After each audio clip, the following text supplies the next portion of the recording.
Yes, okay. So, hello everyone. Welcome to another Napoleon Total War episode, tutorial, whatever you guys want to call it. So today I just want to talk about some tactics. It's not going to be nation specific, and I'm joined here by my friend Beck and Matteo. So, hello. Yeah, that's Beck. He can introduce himself, and Matteo's just sitting quietly, but he'll be there nevertheless. Yes.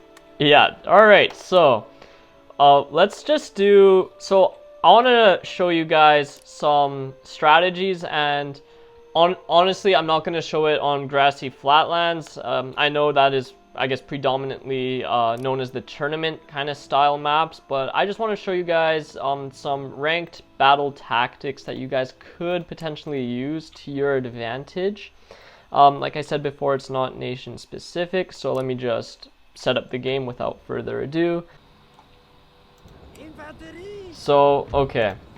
So, usually how, I guess, new players kind of play, and seasoned veterans, is they go for the rule of thumb that straight lines are probably the best lines. Now, Matteo's a little bit more experienced. He likes to use forests and things as cover, and even set up defenses like this. Now, defenses like these, they're really nice. It's just that, unfortunately, he has a shorter hill. But you see how he layers his Landesschützen to his German Fusiliers. So even though these guys can crouch, his line infantry have even more space to shoot at your enemy's volleys, because not only do these guys crouch, but they're just genuinely and generally lower, at a lower altitude than these ones. And we're gonna do something similar on my end. So Matteo, we're basically gonna kill one of your units. Do you mind if you send like some Fusiliers or, I guess, cavalry just to the base of the hill?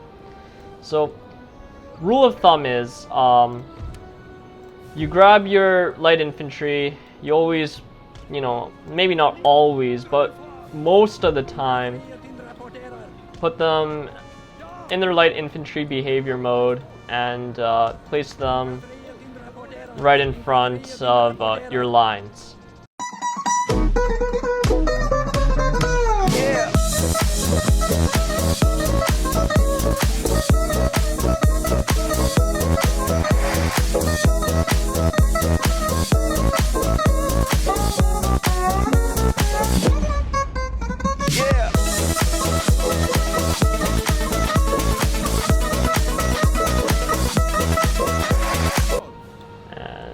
Place, I don't know, these guys here.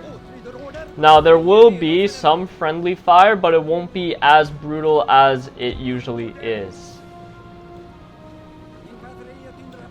Now, and they'll also have different ranges, so it also depends how close they get, so that also lowers the risk of friendly fire. So these Jaegers are missing some of their shots because there's like a hill here in the way.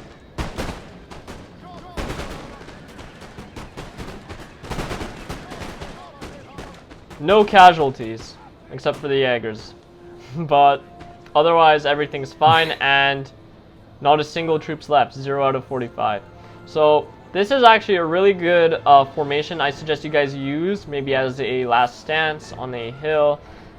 Forested regions are better, so that's another thing. Let's show a forest region. The general rule of thumb is if you have a height advantage, you're basically in a superior position. Now, while that may be true, trees are very good at protecting units, so that's something to keep in mind. So if I optimally wanted to counteract this movement, I would have to actually put my troops either on this side of the tree line or up to here, just so I could, at the bare minimum, even out the conflict.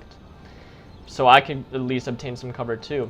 But if I stand here, if I stay out in the open field, for example, and Matteo decides to come to, I don't know, mid to edge tree line, I'm going to be the one that is going to be suffering casualty. So I'm at 90, he's at 120.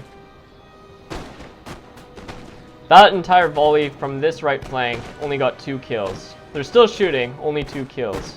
Okay, maybe 5 now, but by the time I got 5, or even 10 or 11 kills. They got 78.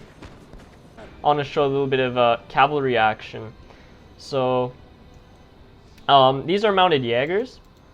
So these cavalry are really good for harassing the enemy, luring the enemy, or just in general trying to obtain an agenda. So lifeguards of horse are generally used to shock enemy lines, combat other enemy cavalry, or they're your, I guess, how do I describe it? They're your hammer. And I know I talked about the hammer formation again, but these are the kind of guys that will break through a line, try and make it disorganized. And you want to use these guys kind of as a reserve because they're expensive cavalry. They're an expensive unit. However, using them at the correct time, for example, when there's like a thin line, and it's not layered or protected as well, can actually really be beneficial. Now, I know in other Total Wars it's a problem. I'm not so sure as in Napoleon, but I don't believe that trees, at least in this game, really interfere with cavalry movement besides speed. And they do. So they do, yeah. You're right, because speed is actually really important, because the faster your cavalry goes, the better the charge bonus they get. And the better charge bonus they get, the more troops that end up flying. So I'll do two variations. So I'm going to charge Beck's First Emperor's Own through this forest here, and we'll see how many casualties go flying, and then we'll compare it to just charging out in the open field. Oh, here they are charging. And these guys have no one went flying. So we're going to pull them back, and we're going to try doing this out in the open. So look how fast these guys are going. They're going a lot faster, and we're going to see these infantrymen start flying. A lot more devastating. Very nice, very nice. So now, Beck, I want to see a really well-timed square so that someone who's defending from cavalry attacks or cavalry spams can see when they should do square and the consequences of it if someone who's using cavalry is not paying attention. So I'm going to start charging right now. Get ready to form square. Okay. Hopefully if my troops are fast enough. Thankfully, if in a multiplayer battle, if you're not that fast enough. Really good. So stop right in their tracks. Exactly. So that stops them.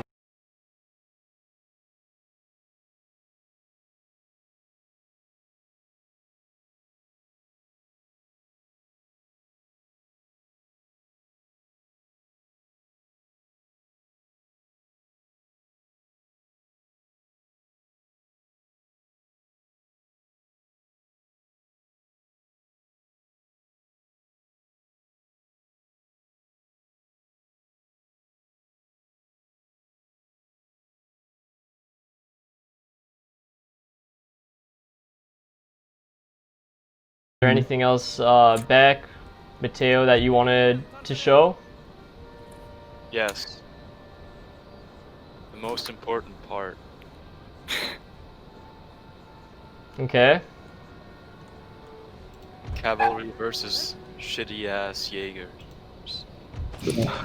Oh yeah, so lights aren't really good at holding their own unless they plant spikes, but I'll be too late planting spikes here. Alright. Even a damaged unit can destroy unprotected Jaegers. Yes, yes. So always make sure you guys have infantry like back here to protect them, so that even if your lights take in a few casualties, they can defend themselves.